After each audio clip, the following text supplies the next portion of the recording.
Pada bayi yang mendapat susu formula sejak awal, kemudian dinyatakan alergi terhadap protein susu sapi dengan gejala yang muncul ringan sampai sedang, maka susu formula standar diganti dengan susu formula hidrolisat ekstensif selama 2-4 minggu. Bila gejala menghilang selama mendapat susu formula hidrolisat ekstensif, perkenalkan kembali dengan susu formula standar dengan di bawah pengawasan.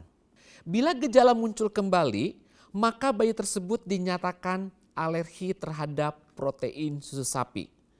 Penghindaran protein susu sapi pada diet bayi dilakukan selama 9-12 bulan atau minimal selama 6 bulan. Setelah kurun waktu tersebut, protein susu sapi dapat dikenalkan kembali. Bila gejala tidak muncul kembali, bisa diberikan protein susu sapi dan dimonitor.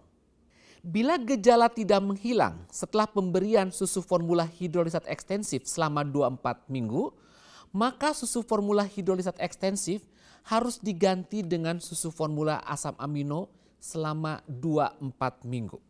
Bila dengan pemberian susu formula asam amino tersebut terdapat perbaikan, maka bayi diperkenakan kembali dengan protein susu sapi atau uji provokasi. Tetapi bila tidak ada perbaikan, pertimbangkan kemungkinan diagnosis lain. Pada bayi yang diberikan susu formula yang telah didiagnosis alergi terhadap protein susu sapi dan gejala yang muncul adalah gejala berat, susu formula standar harus diganti dengan susu formula asam amino selama 2-4 minggu. Apabila dengan pemberian susu formula asam amino tersebut terdapat perbaikan, maka bayi diperkenalkan kembali dengan protein susu sapi atau uji provokasi. Tetapi bila tidak ada perbaikan, pertimbangkan kemungkinan diagnosis lain. Apabila susu formula hidrolisat ekstensif atau susu formula asam amino tidak tersedia atau terdapat kendala dalam hal biaya, maka sebagai alternatif bayi dapat diberikan susu formula isolat protein kedelai. Tetapi dengan penjelasan atau edukasi kepada orang tua bahwa kemungkinan masih akan timbul gejala alergi terhadap protein kedelai pada bayi tersebut.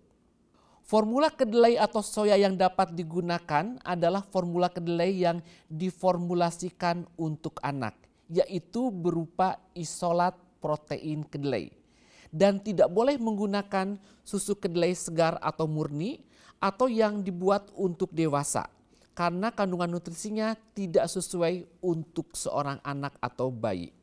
Siswa Indonesia X, sekian kursus dari saya tentang pencegahan primer alergi dan alergi susu sapi serta tata laksananya. Terima kasih dan semoga dapat bermanfaat bagi kalangan medis dan masyarakat umum.